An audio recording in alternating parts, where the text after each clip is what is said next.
Hare Krishna, Krishna, Krishna Krishna, Hare Hare, Hare Rama, Hare Rama, Rama Rama, Hare Hare. We continue reading from Srimad Bhagavatam, Canto 5, Chapter 12. We're going to read text 5 to 6. Does anyone remember where are we at?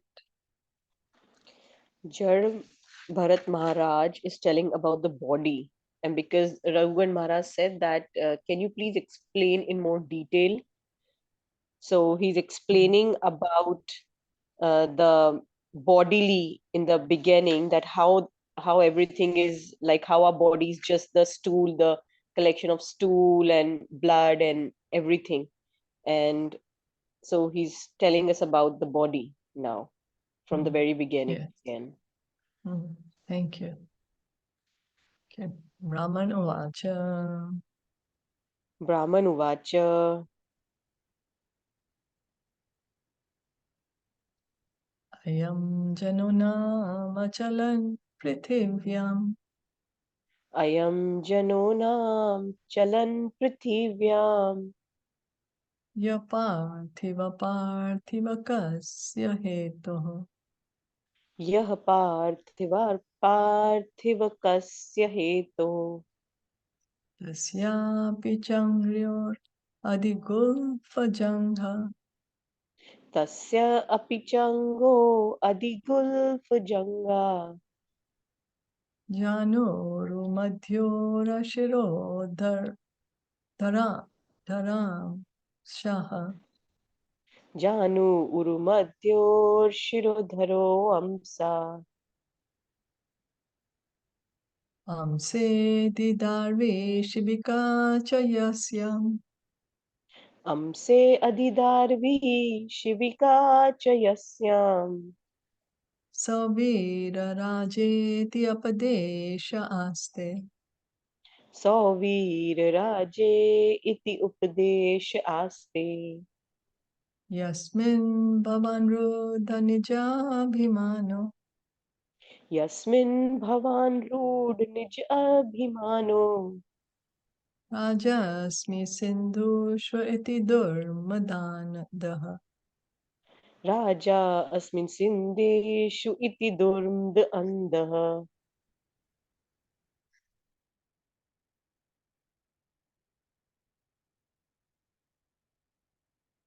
The self-realized Brahmana Jarbharat said, among the various material combinations and permutations, there are various forms and earthly transformations. For some reason, these move on the surface of the earth and are called palanquin carriers. Those material transformations which do not move are gross material objects like stones. In any case, the material body is made of earth and stone in the form of feet, ankles, calves, knees, thighs, torso, throat, and head. Upon the shoulders is the wooden palanquin, and within the palanquin is the so-called king of Sauvira. The body of the king is simply another transformation of earth. But within that body, your lordship is situated and falsely thinking that you are the king of the state of Sauvira. After analyzing the material bodies of the palanquin, purport by Srila Prabhupada, after analyzing the material bodies of the palanquin carrier and the palanquin passenger, Jarbharat concludes that the real living force is the living entity. So, because the king was very proud of his position, and so that's why he was chastising Jarbharat. So Jarbharat is making him realize that it's just earth and different combinations and permutations of the earth. That is what is creating our body. But the soul is different than the body.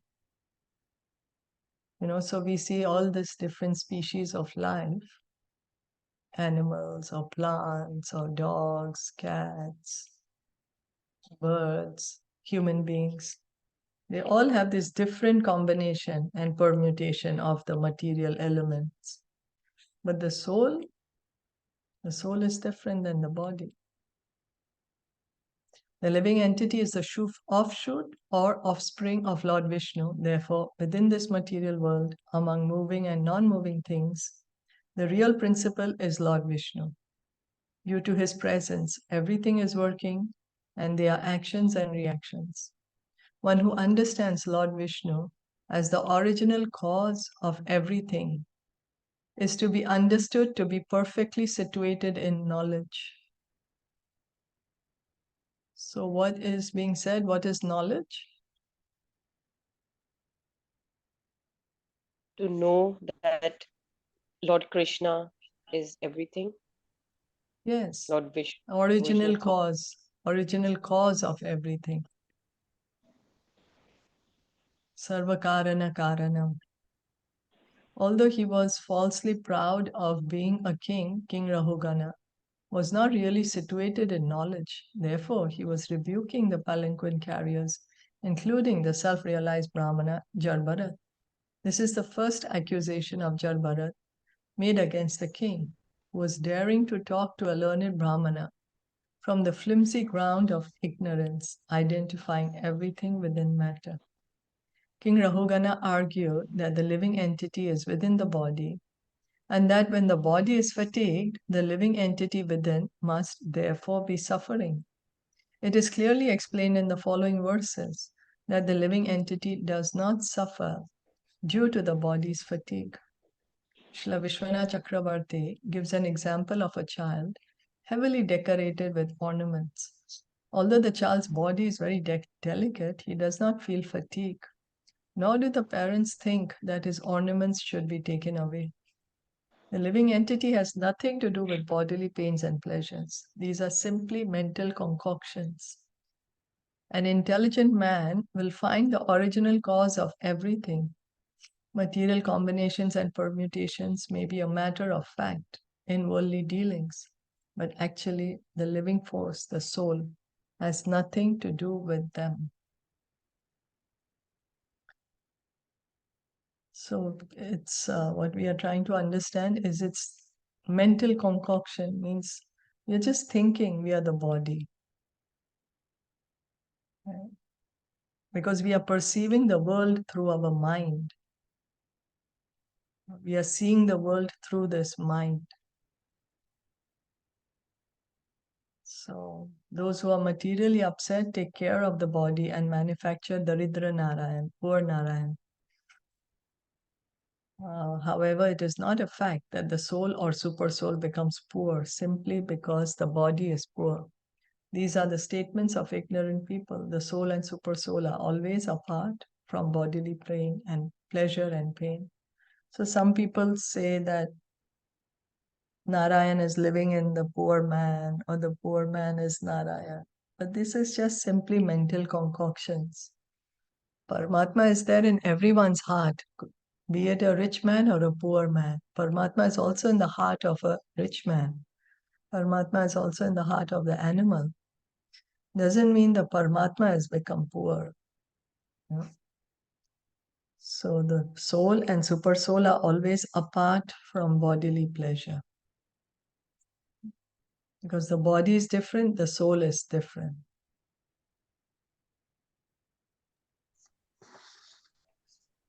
Just one question. So, what are they trying to tell from the, like, they have given the example of a boy. Mhm. They were, So the boy, because Mahārāja Rahūgaṇa was saying, oh, the soul is tired because the body is tired. So Jaḍa is telling him, no, the soul is not tired because the body is tired. The soul is just experiencing the world through the mind. So the example is the ornaments the child is wearing, they are heavy ornaments, but the child is not feeling tired with them. He's happy to wear them. So the soul, we are just completely thinking we are the body, forgotten. Yeah. But the bodily pain and pleasure does not actually affect the soul. It's through the mind. Because of the mind, we are thinking, we are happy, we are sad. But the soul never gets affected by anything material. Okay. Mhm. Okay. Yeah. Thank you. So it's the mind, our mental concoction. Krishna also in Bhagavad Gita keeps saying this happiness and distress is due to sense perception. It's because of our mind that we are thinking this is I'm happy, I'm sad. Whereas the soul has nothing to do here in the material world.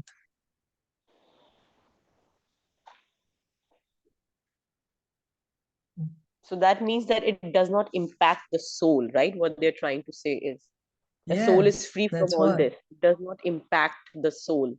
Even if you're Yeah, feeling tired, like if I'm feeling tired today, if I'm feeling some pain, but that this it does not have any impact on soul. Soul does not feel that way. It's chinmay, yeah, yeah, right? yes. Okay. But because we Okay. are identifying ourselves, we are the soul, but we are identifying with our body, with our mind. So we say, oh, Huh. I'm so tired. So we Okay. are Okay. thinking. It's with our Okay. mind, because of our mind, we Hmm. are thinking all these Hmm. things and we are identifying ourselves with it. With Actually, we body. have Okay. nothing to do here in the material world Hmm. because we are the Hare, soul. Hare Hmm. Krishna. Hare Krishna. Yeah. That's why you find like many, right, pure devotees, even though they are suffering, like they have the body, they are having pain, but you see them, they are not at all affected because they are not identifying with their Even Srila Prabhupada, whatever. he Yeah, was even I've dying and he was just, yeah, on the yeah, dictaphone, he was dictating whole of Bhagavatam. yeah, and smiling, like, even I've Yeah, seen like for Dada I've seen Jashan, the last the scene. videos. Yeah, Yeah, yeah. Same, I've seen like, how he was in pain the last stages. He was really in pain, but always he would say Ram, Ram, Ram, and he would be smiling. So why yeah, they're not identifying themselves with the Yes, yeah. The yes, physical that's pain right. yeah. impact on soul. Yeah, that's right. The great souls, they're not identifying themselves. We identify ourselves with the body. So we think, oh, I'm tired, I'm Hmm. happy, I have pain. Yeah, but the great souls, they don't. Yes. Mhm. Okay, Yeah, thank you. yeah. Shocyanimam svam adikshata Socyan imam tvam adhikashtadinan Vishtya nigranan niranugrahosi vishtya nigrahan niranugrah asi janasya goptasmi vikathamano janasya gopta asmi vikatyamanav nasho basiridha sabha sudrishtaha. न शोभसे वृद्ध सभाषु दृष्टः. It is a fact, however, that these innocent people carrying your palanquin without payment are certainly suffering due to this injustice. Their condition is very lamentable because you have forcibly engaged them in carrying your palanquin. This proves that you are cruel and unkind, yet, due to false prestige, you were thinking that you were protecting the citizens. This is ludicrous. Ludicrous. You were such a fool that you could not have been adored as a great man in an assembly of persons advanced in knowledge. King Rahūgaṇa was proud of being king, and he felt he had the right to control the citizens as he liked. But actually, he was engaging men in carrying his palanquin without payment, and therefore he was causing them trouble without reason. Nonetheless, the king was thinking that he was the protector of the citizens. Actually, the king should be the representative of the Supreme Personality of Godhead. So here, Jarbarat is in fact chastising Rahūgaṇa that what are you doing? You think you're a king, but you're not even taking care of the citizens. You're not doing your duty properly. So for this reason, he's called Nara Devata, the Lord among human beings. However, when a king thinks that because he's the head of the state, he can utilize the citizens for his sense gratification, he's in error. Such an attitude is not appreciated by learned scholars. According to the Vedic principles, the king should be advised by learned sages, brahmanas, and scholars who advise him according to the injunctions given in the Dharma Shastra. So, as we have been reading all along, that the king should have these advisors. He should take advice from the Brahmins, not take decisions himself. The duty of the king is to follow these instructions. Learned circles do not appreciate the king's utilizing public endeavor for his own benefit. His duty is to give protection to the citizens instead. So those who have knowledge, they understand if a leader is misusing his position. The king should not become such a rogue that he exploits the citizens for his own benefit. It is stated in Srimad Bhagavatam that in Kali Yuga, the heads of government will be plunderers and thieves. These thieves and plunderers take the money and property of the public by force or connivance. So, Srimad Bhagavatam has predicted in Kali Yuga, those who are supposed to be the protectors, they themselves will manipulate others, take advantage. So the heads of the governments, instead of protecting, they will, in fact, take the money from people. Therefore, it is said in Srimad Bhagavatam, Rajan yer nirgraner dasyu dharma bihi. As Kali Yuga advances, we can see that these characteristics are already visible. It's true, no? We can see there are so many instances. We can certainly imagine how deteriorated human civilization will be by the end of Kali Yuga. Indeed, there will no longer be a sane man capable of understanding God and our relationship with Him. In other words, human beings will be just like animals.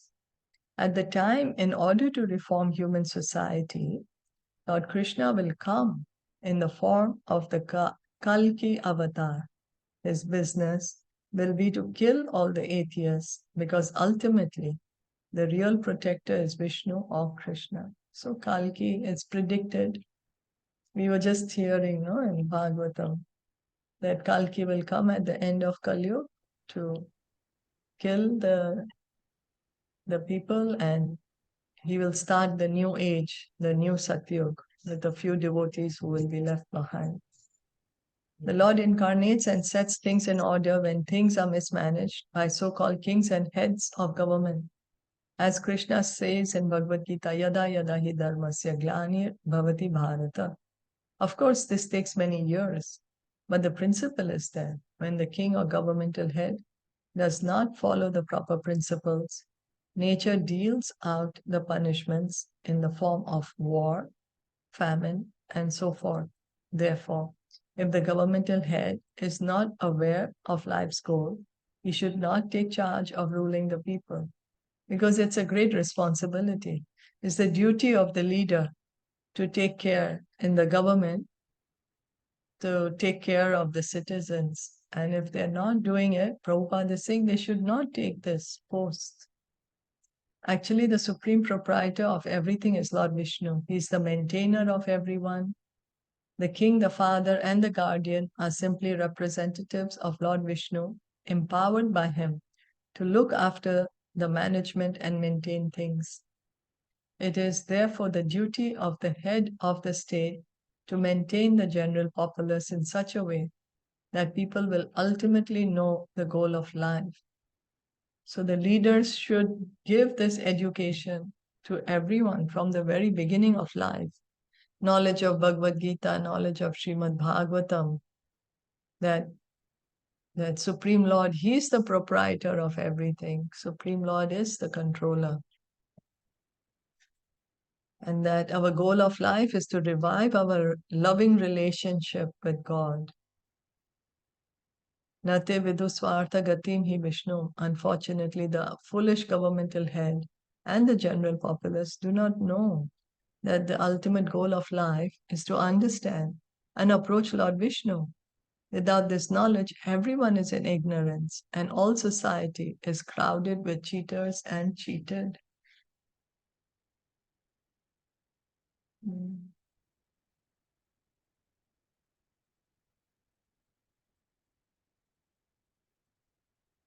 Going on, text 8. Yada shita eva chara charasya Yada shito eva characharasya vidamanishtam prabhavam cha nityam vidam nishtam prabhavam cha nityam tannamatonya vyavaharamulam tadnamatonyat vyavaharamulam nirupyam sat kriyayanumeyam. nirupyat satkriyaya anumeyam. All of us on the surface of the globe are living entities in different forms. Some of us are moving and some not moving. All of us come into existence, remain for some time, and are annihilated when the body is again mingled with the earth. Thus, we are all simply different transformations of the earth. Different bodies and capacities are simply transformations of the earth that exist in name only, for everything grows out of the earth, and when everything is annihilated, it again mingles with the earth. In other words, we are but dust and we shall be dust. Everyone can consider this point. You know, it's dust, no? After we are in this body, the body is made of earth, but when we leave the body decompose again, become earth again. That's why I said dust. And at that time, what we can see, who was from which country, which citizen, which nation, which community, it's just dust. In the Brahma Sutra, it is said, Tad annan yatvam arabhambhana shadhabiyaha 2.1.14. This cosmic manifestation is a mixture of matter and spirit, but the cause is the Supreme Brahman, the Supreme Personality of Godhead. It's true, no? We make so much distinctions based on the body, but we are not able to understand that the body is simply just different combination of earth in different quantities. We identify so much ourselves and everyone else with the body that we are not able to understand, oh, there's a soul inside the body that is important. Therefore, in Srimad Bhagavatam 1.5.20, it is said, Idam hi Vishwam Bhagavan Ivetaraha. The entire cosmic manifestation is but a transformation of the energy of the Supreme Personality of Godhead. But because of illusion, no one can appreciate that God is non-different from the material world. Actually, He's not different, but this material world is simply a transformation of His different energies. Parasya Shaktir Vividheva Shruyate. So why is God being called non-different than the material world? Because she's His energy. He has created it, like the painter and the painting. You know, it's like that. So there are also other versions of this in the Vedas. Sarvam Khalap Idam Brahma, matter and spirit are all non-different from the Supreme Brahman, Bhagavan. So everything belongs to God. When we think that something does not belong to God, that is Maya. That is Maya. Lord Sri Krishna confirms this statement in the Bhagavad Gita 7.4, Me Bhinna Prakritir Ashtadha. The material energy is Krishna's energy, but it is separated from him. The spiritual energy is also his energy, but it is not separated from him. When the material energy is engaged in the service of the Supreme Spirit, so-called material energy is also transformed into spiritual energy, just as an iron rod becomes fire when placed in contact with fire. So, what is the material energy's position? It is? Krishna, separated energy. Yeah, and the spiritual energy? Is Krishna's spiritual energy. It is Yeah, not his separated. internal. Yeah, Internal, it's yeah. his internal energy. Yeah. So when the material energy is engaged in Krishna's service, what it becomes? Spiritual energy. Yeah, and the example is that when we have fire, you put an iron rod inside the fire. It will become hot like fire, right? Will anyone touch Yeah. that? Nobody will No. touch it because it's really hot. So Mm. it has already taken the quality of the fire. Mm. So similarly, when we are engaging anything in service of Krishna, it becomes spiritualized. So Prabhupada would give this example because someone will say, oh, but iron and fire is still hot. But Prabhupada would say, but would you still, it's still different. Yeah, but will you touch the iron at that point when it's been in fire? Nobody will. Why? Because it's like fire already. So we engage anything in Krishna's service, it gets transformed into spiritual. When we can understand by an analytical study that the Supreme Personality of Godhead is the cause of all causes, our knowledge is perfect. So what is perfect knowledge? To understand that Sri Krishna is the cause of all the causes. Yeah, he's the cause of all causes. When we will be able to understand that, that means we have perfected our knowledge. Simply understanding the transformations of different energies is partial knowledge. We must come to the ultimate cause. Nate vidu swartha gatim hi Vishnu. The knowledge of those who are not interested in knowing the original cause of all emanations is never perfect. There's nothing in the phenomenal world that is not produced by the supreme energy of the Supreme Personality of Godhead. Aromas from the earth are different scents manufactured and used for different purposes, but the original cause is the earth, nothing else. Right? The aromas, the different scents which is coming from different flowers or different things, they're different, yes, but where are they coming from? They're coming from the earth. And Krishna says that he is the fragrance of the earth. So ultimately, it's coming from Krishna. Everything is coming from Krishna. There's variety, yes, but variety doesn't mean that the cause is different. A water pot made of earth can be used to carry water for some time, but ultimately the pot is nothing but earth. Therefore, there is no difference between the pot and its original ingredient, earth. It is simply a different transformation of the energy. Originally, the cause or primary ingredient is the Supreme Personality of Godhead, and the varieties are only byproducts.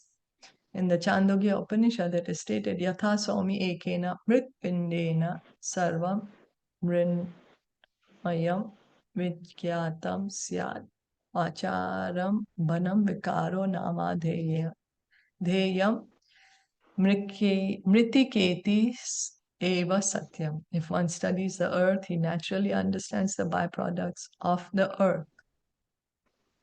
The Vedas therefore enjoin Yasmin Vigyate Sarvam Evam Vigyatam Bhavati. Mundaka Upanishad 1.3.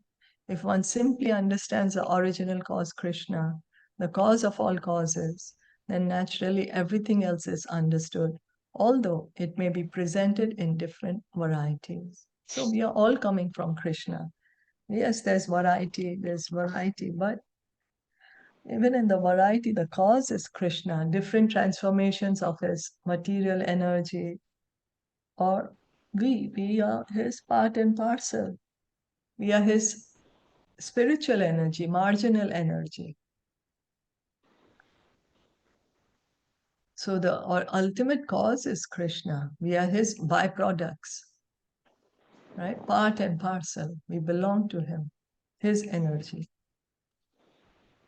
Ishvara Parama Krishna. Yes, that's right. Ishvara Parama Krishna. So if we understand Krishna, the original cause of everything, we do not need to separately study the subsidiary varieties. So variety is there, yeah, variety, but the source is Krishna. Just like the variety of flowers are there, but the source it's coming all from the earth. Therefore, from the very beginning, it is said, Satyam Param Dhimahi. One has to concentrate one's understanding on the Supreme Truth, Krishna or Vasudeva. So, we try to know so many things. We try to get knowledge of so many things. But the real knowledge for us to understand Krishna's position as the cause of all causes, the Supreme Truth, Krishna. The word Vasudeva indicates the Supreme Personality of Godhead, who is the cause of all causes. Matsthani sarvabhutani na chaham teshav avasthita. This is the summary of phenomenal and nominal philosophy. The phenomenal world depends on the nominal existence. Similarly, everything exists by virtue of the potency of the Supreme Lord. Although due to our ignorance, the Supreme Lord is not perceived in everything. So the material world belongs to Krishna, the spiritual world belongs to Krishna, and we, the individual souls, also belong to Krishna. So there is no one, nothing, who does not belong to Krishna. Everything belongs to him. He's the supreme proprietor.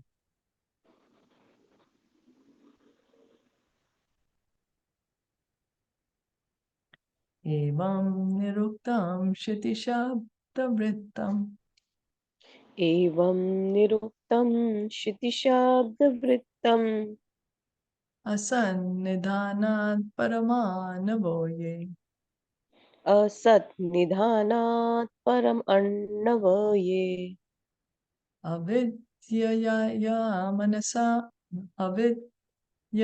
manasa kalpitaste avidhayaman sakalpitate yesham samuhena krito visheshaha.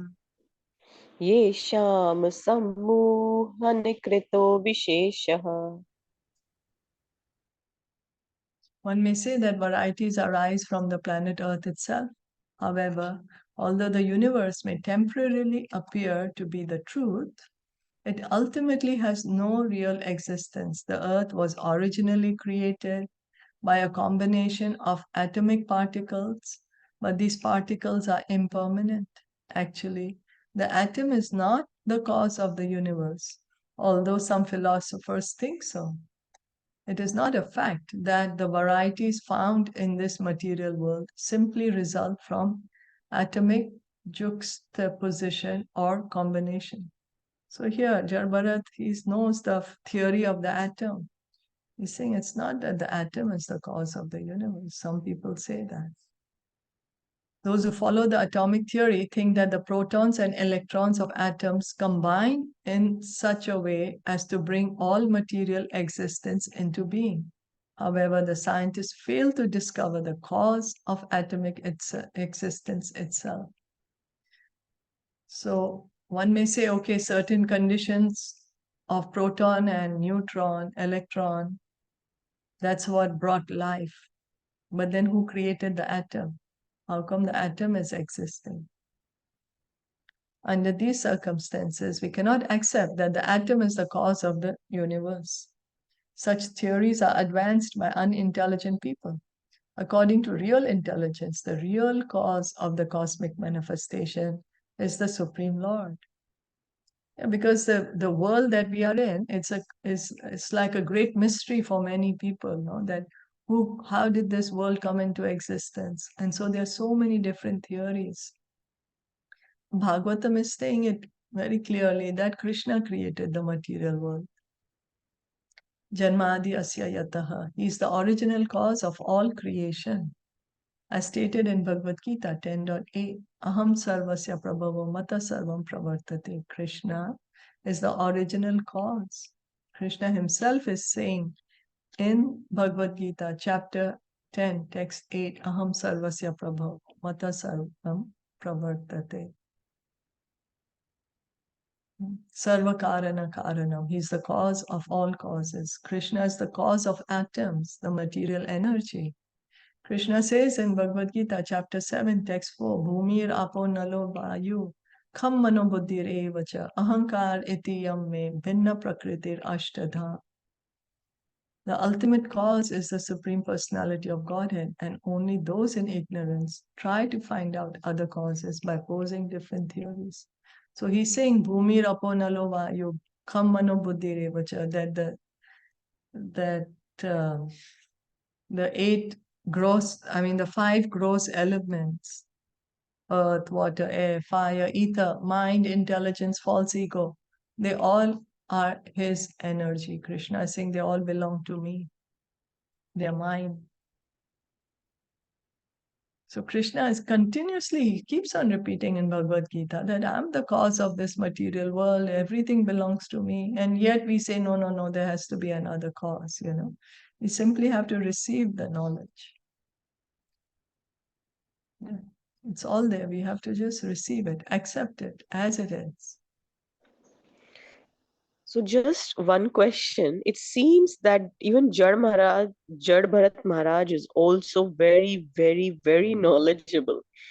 And the way he behaved with his family, what we read in the previous time, like when his father was giving him knowledge, he would not, his father felt so bad that, oh, I'm not able to, how will my son be? And though he had his own reason to behave that way, but he, like the knowledge that he's giving now, this is like kind of Sankhya philosophy. So he is very, very knowledgeable. Yeah, he is. He's knowledgeable. That's how he's able to do what he did.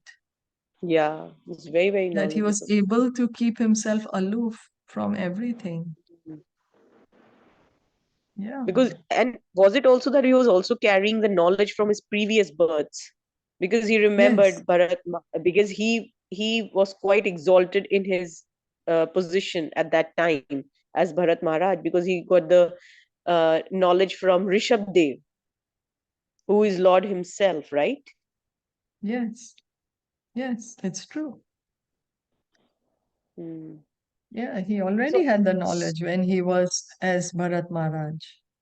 Only he got negligent. That's it. mm. So, what I was thinking is that sometimes people just read a, a fraction of literature from here and there, and then they just think that, how can this person, but if we just know in a systematic order everything, then our doubts are cleared, because now we know that how he's having so much knowledge, and he's not an ordinary soul. Yeah, true. Because this knowledge is quite deep. Yeah.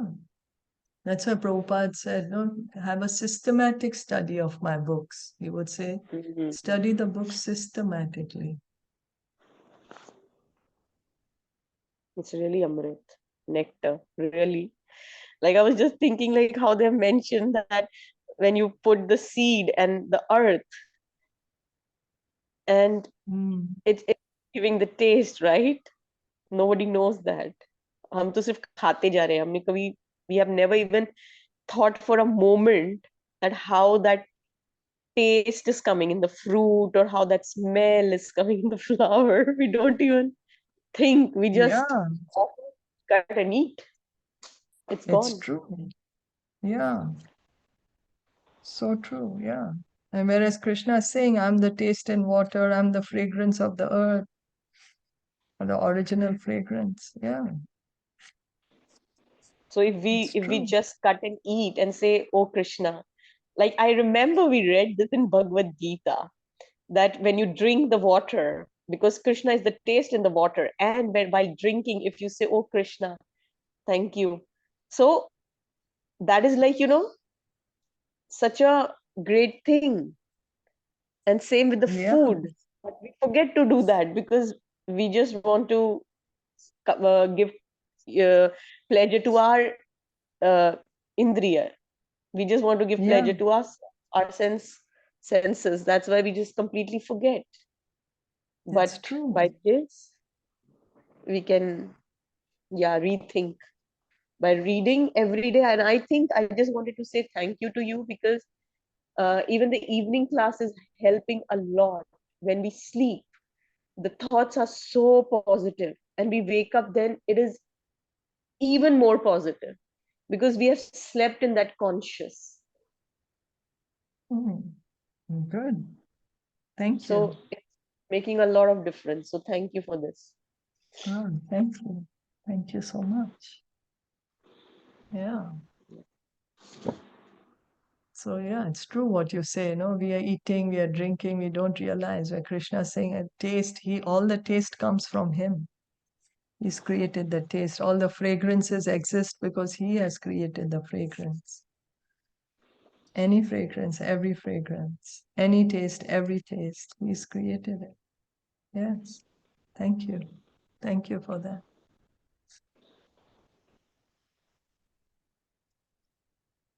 Evam Krisham Sthulam Anurbrahadyat Evam Krisham Sthulamanu Brihattam Asakcha Sajivamajivamanyat Asat Chasat Jivanam Anyat Dravya Swabhavasya Kala Karma Dravya Swabhava Ashayakal Karma Namna Jayavehi Kritam Tvitiyam.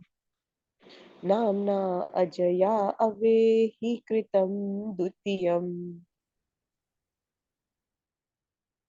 Since this universe has no real ultimate existence, the things within it, shortness, differences, grossness, skinniness, smallness, bigness, result, cause, living symptoms, and materials are all imagined. They are all pots made of the same substance, earth, but they are named differently. The differences are characterized by the substance, nature, predisposition, time, and activity. You should know that all these are simply mechanical manifestations created by material nature.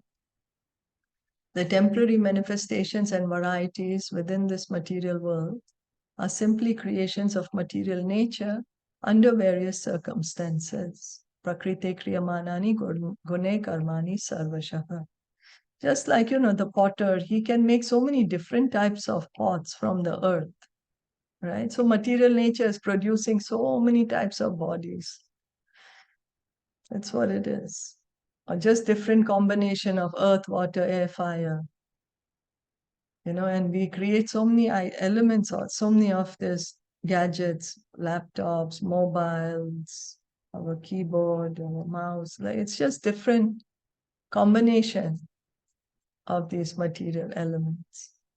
Actions and reactions carried out by the material nature are sometimes accepted as our scientific inventions. Therefore, we want to take credit for them and defy the existence of God. Yeah, we go to such great lengths to give such complex theories of creation just because we don't want to accept, oh, God created this world. So it's so simple. It's very simple, very easy. Oh, God created the material world. Instead, we want to give some complex formula or some complex thing. This is described in Bhagavad Gita 3:27. Ahankar vimudhatma kartaham iti manyate. Due to being covered by the illusory external energy, the living entity tries to take credit for the differentiated creations within the material world. Right? We say we created, so about laptop, it's this brand or that brand. But if we break it down, we will come to the material elements, earth, water, air, fire, ether. But who created that then? So ultimately, God is the cause of all causes. Actually, all these are being created automatically by the material force set in motion by the energy of the Supreme Personality of Godhead. Therefore, the ultimate cause is the Supreme Person, as stated in the Brahma Samhita. Ishvara Parama Krishna Satchidananda Vigraha Anadir Adir Govinda Sarva Karana Karanam.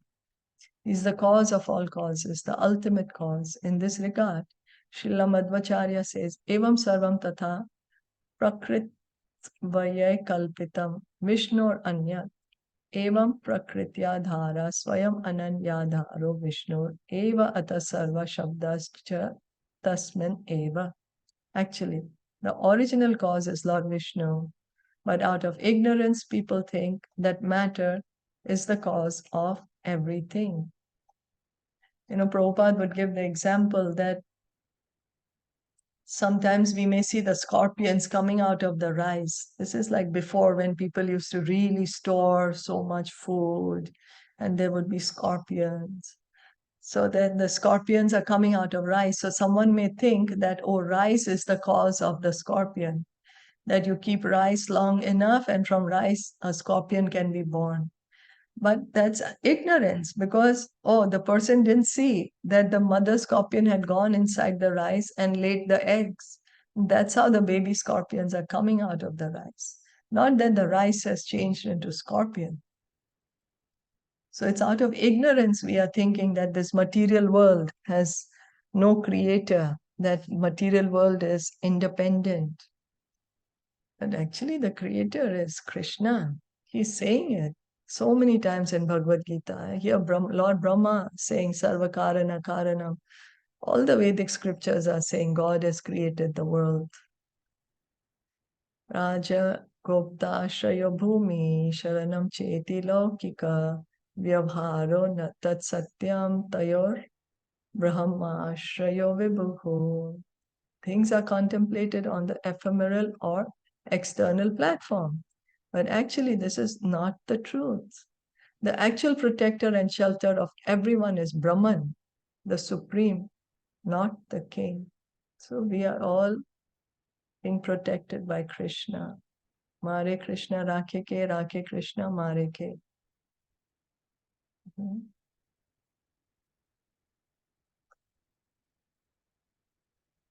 Goptri cha tasya prakrite tasya Vishnu swayam prabhu tava goptri tu prithvi natvam gopta shite smritaha ata sarvashrayaschaiva gopta cha harir ishvaraha sarva shabdabhideyascha shabdariter hikaranam sarvantara sarva bahir eka eva janardanaha.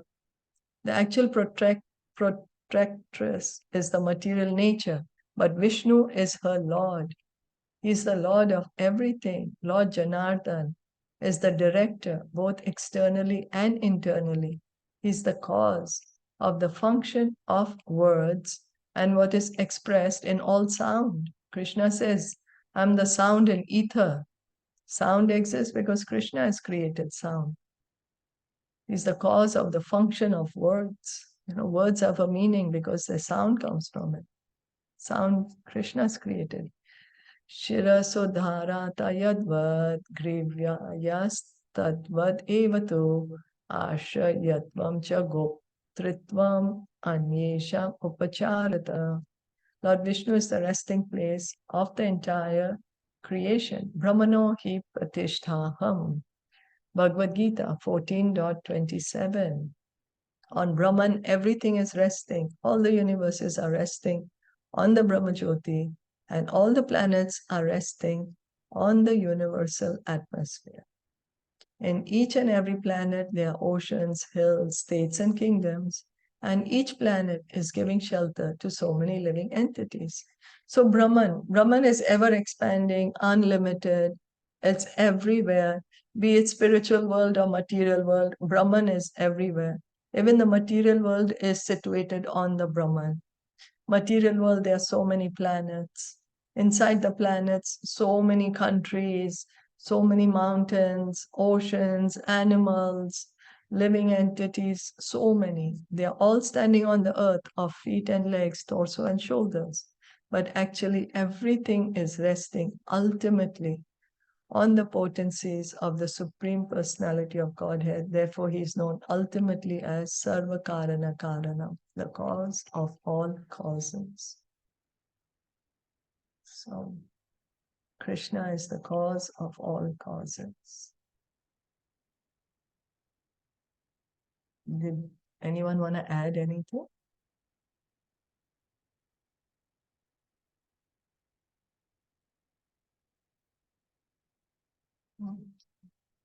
Krishna Prabhupada ki jai, Gaur Bhakta Vrinda ki